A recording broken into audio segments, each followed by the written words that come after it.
नमस्कार, मैं दिव्या। स्वागत है आपका नॉन स्टॉप 30 खबरों में। चलिए जानते हैं देश और प्रदेश की प्रमुख खबरें।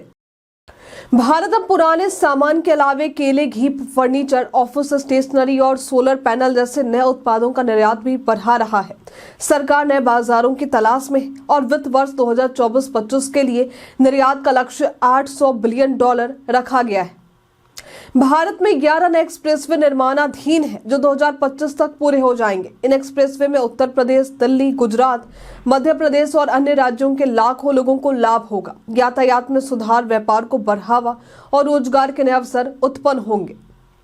प्रधानमंत्री नरेंद्र मोदी की फ्रांस यात्रा के दौरान भारत और फ्रांस के बीच $10 बिलियन के 2 बड़े रक्षा सौदों पर हस्ताक्षर हो सकते हैं, जिसमें 26 राफेल एम फाइटर जेट्स और 3 स्कॉर्पियन पनडुब्बियां शामिल हैं। ये सौदे भारतीय नौसेना की समुद्री सुरक्षा को मजबूत करेंगे। CII ने वित्त वर्ष 2025-26 में केंद्रीय बजट में रोजगार सृजन को बढ़ावा देने के लिए 7 सूत्रीय एजेंडा प्रस्तुत किया है। इसमें एकीकृत रोजगार नीति, श्रम प्रधान क्षेत्रों को समर्थन, ग्रामीण इंटर्नशिप और कर सुधार जैसी सिफारिशें शामिल हैं, जो भारत के जनसांख्यिकीय लाभांश को बढ़ावा देंगी। अडानी विल्मर लिमिटेड अडानी समूह से बाहर निकलने के बाद अपने उच्च मार्जिन FMCG व्यवसाय को बढ़ावा देने पर ध्यान केंद्रित करेगी। कंपनी ITC की रणनीति अपनाते हुए अपने खाद्य तेल व्यवसाय का उपयोग FMCG वृद्धि के लिए करेगी और भारतीय बाजार में वैश्विक ब्रांडों को पेश कर सकती है। चीन में तेजी से फैल रहे HMPV वायरस के 2 मामले कर्नाटक में मिले हैं। बेंगलौर में 8 महीने के बच्चे और 3 महीने की बच्ची में वायरस की पुष्टि हुई है। भारत सरकार ने वायरस पर निगरानी बढ़ाने के निर्देश दिए और इसके प्रकोप से निपटने के लिए तैयार है। गणतंत्र दिवस 2025 के लिए झारखंड की झांकी का चयन हुआ है, जो दिल्ली के कर्तव्य पथ पर प्रदर्शित होगी। इसमें झारखंड की अनूठी संस्कृति, पारंपरिक नृत्य और नारी शक्ति को दर्शाया जाएगा। साथ ही उद्योगपति रतन टाटा को श्रद्धांजलि दी जाएगी। प्रधानमंत्री नरेंद्र मोदी ने वीडियो कॉन्फ्रेंसिंग के जरिए जम्मू रेलवे डिवीजन और तेलंगाना के चार्लापल्ली टर्मिनल स्टेशन का उद्घाटन किया। इसके अलावा रायगढ़ रेलवे डिवीजन भवन की आधारशिला रखी। मोदी ने रेलवे के इंफ्रास्ट्रक्चर में सुधार और वंदे भारत ट्रेनों के विस्तार की बात की। पिछले 6 वर्षों में IIT में महिला छात्रों की संख्या बढ़ी है। खासकर 20% कोटा लागू होने के बाद अब महिला छात्राओं के लिए बेहतर हॉस्टल, वॉशरूम और स्पोर्ट्स टीमों जैसी सुविधाएं उपलब्ध हैं। बावजूद इसके स्टीरियोटाइप और मेंटरशिप जैसी चुनौतियां अभी भी बनी हुई हैं। भारत, ऑस्ट्रेलिया और इंग्लैंड ICC टेस्ट क्रिकेट के लिए 2 स्तरीय संरचना 2 टियर सिस्टम लागू करने की योजना बना रहे हैं। इस सिस्टम से टेस्ट क्रिकेट को और रोमांचक बनाया जाएगा, जिससे शीर्ष टीमें एक दूसरे से अधिक बार खेल सकेंगी। टाटा समूह ने अपनी सालों पुरानी परंपरा को बदलते हुए अब अपनी कंपनियों से कर्ज और देनदारी का स्वतंत्र प्रबंधन करने को कहा है। ये फैसला विशेष रूप से टाटा डिजिटल, टाटा इलेक्ट्रॉनिक्स और एयर इंडिया जैसी नई कंपनियों के लिए लागू होगा और भविष्य में पूंजी आवंटन ICS से होगा।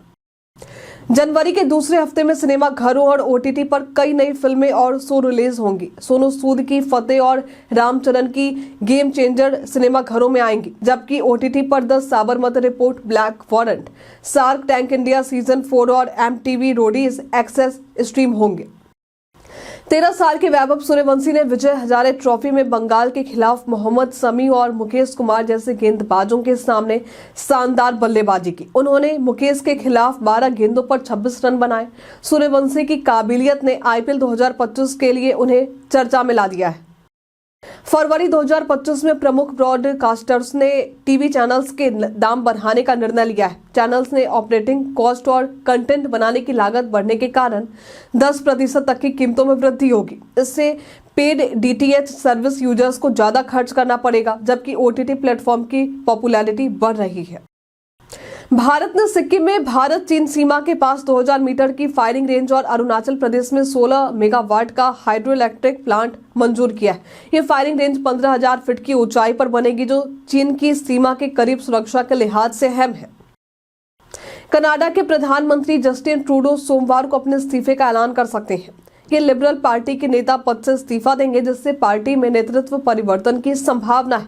कई सर्वेक्षणों के अनुसार उनकी पार्टी आगामी चुनावों में विपक्षी पार्टी से हार सकती है। इसरो का स्पेस डॉकिंग एक्सपेरिमेंट यानी SPADX 7 जनवरी 2025 को दो उपग्रहों SDX-01 और SDX-02 के डॉकिंग के साथ एक महत्वपूर्ण मील का पत्थर होगा। ये मिशन भारत में अंतरिक्ष क्षेत्र में बड़ी सफलता का प्रतीक है, जो भविष्य की अंतरिक्ष परियोजनाओं के लिए मार्ग प्रशस्त करेगा। प्रयागराज महाकुंभ 2025 में स्नान करते समय कुछ महत्वपूर्ण नियमों का पालन करना चाहिए। इसमें नागा साधुओं के बाद स्नान करना, गृहस्थों के लिए 5 बार डुबकी लगाना, सूर्य को अर्घ देना और प्रमुख मंदिरों के दर्शन करना शामिल है, ताकि पुण्य लाभ प्राप्त हो सके। आपको बता दें कि ये सभी धार्मिक मान्यताओं के मुताबिक थी। रिलायंस जियो ने 899 रुपए का 90 दिन वाला प्लान लॉन्च किया है, जिसमें रोजाना 2 GB डेटा मिलता है और कुल 200 GB डेटा उपलब्ध होते हैं। इस प्लान में अनलिमिटेड कॉलिंग, जियो सिनेमा और जियो टीवी की मुफ्त सदस्यता भी मिलती है। भारतीय और बांग्लादेशी तटरक्षक बल ने 95 भारतीय और 90 बांग्लादेशी मछुआरों की अदला बदली की है। बांग्लादेशी तटरक्षक बल ने डूबे जहाज कौशिक से 12 मछुआरों को बचाया। दोनों देशों के बीच ये कदम सौहार्दपूर्ण रिश्तों को मजबूत करेगा।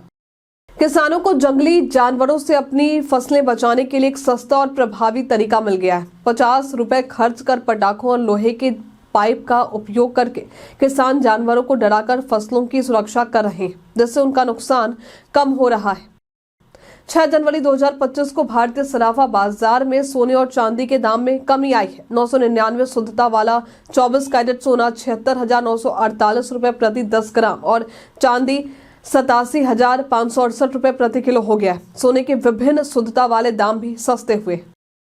पंचायती राज विभाग द्वारा गरीब परिवारों के उत्थान के लिए जीरो पॉवर्टी योजना के तहत सर्वे अभियान चलाया जा रहा है। अब तक 9,224 परिवारों को चिन्हित किया जा चुका है। योजना का लक्ष्य 17,000 परिवारों को सरकारी कल्याणकारी योजनाओं से जोड़ना है। रेलवे भर्ती बोर्ड यानी RRB 1036 पदों पर भर्ती कर रहा है, जिसमें PGT, TGT, संगीत शिक्षिका, लैब असिस्टेंट आदि शामिल है। इच्छुक उम्मीदवार 7 जनवरी से 6 फरवरी 2025 तक आवेदन कर सकते हैं। आयु सीमा 18 से 48 वर्ष तक है। चयन प्रक्रिया में CBT, स्किल टेस्ट और डॉक्यूमेंट वेरिफिकेशन शामिल है। CBI ने भारत पोल नामक नई वेबसाइट विकसित की है, जिसमें अपराधियों की जानकारी एक क्लिक पर मिलेगी। ये प्लेटफॉर्म राज्यों और जांच एजेंसियों को सीधे CBI से जोड़ता है, जिससे विदेशों में छिपे अपराधी तक पहुंचना आसान होगा। 2021 से 100 अपराधियों को लाया जा चुका है। ओपी इंडिया 9 जनवरी को रेनो 13 सीरीज लॉन्च करेगा, जिसमें फोटोग्राफी और उत्पादकता के लिए AI तकनीक का उपयोग किया गया है। इसमें AI live photo, AI clarity enhancer और AI अनब्लर जैसे फीचर्स होंगे, जो बेहतर एडिटिंग और कैमरा प्रदर्शन प्रदान करेंगे। इसके अलावा गूगल जेमिनी टूल्स और मीडियाटेक डायमेंसिटी 8350 चिपसेट भी दिए गए। उत्तर भारत में कड़ाके की ठंड और घने कोहरे के कारण वाराणसी पहुंचने वाली 20 से अधिक ट्रेनें घंटों लेट हो रही हैं। वंदे भारत एक्सप्रेस भी 10 घंटे देरी से चल रही है। यात्री खासकर राजधानी से आने जाने वाले अधिक परेशान हैं, क्योंकि फ्लाइट भी रद्द हो गई थी। भारतीय रेलवे यात्रियों को बोर्डिंग स्टेशन बदलने की सुविधा देती है। ये बदलाव ट्रेन के चलने से 24 घंटे पहले तक किया जा सकता है। इसके लिए IRCTC की वेबसाइट पर लॉगिन कर बुकिंग हिस्ट्री से स्टेशन बदलने का विकल्प चुनना होता है।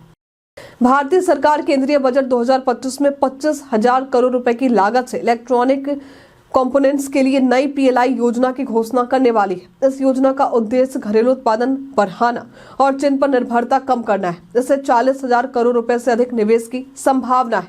आज के लिए फिलहाल इतना ही। जिन लोगों ने हमें कमेंट किया था उनके नाम है राम कुमार, राजन सिंह, अमित कुमार, संजीव कुमार, राजा कुमार, सूरज कुमार, जितेंद्र कुमार, दीपक कुमार, राकेश मिश्रा, राम बाबू दास। चलिए बढ़ते हैं आज के सवाल की ओर।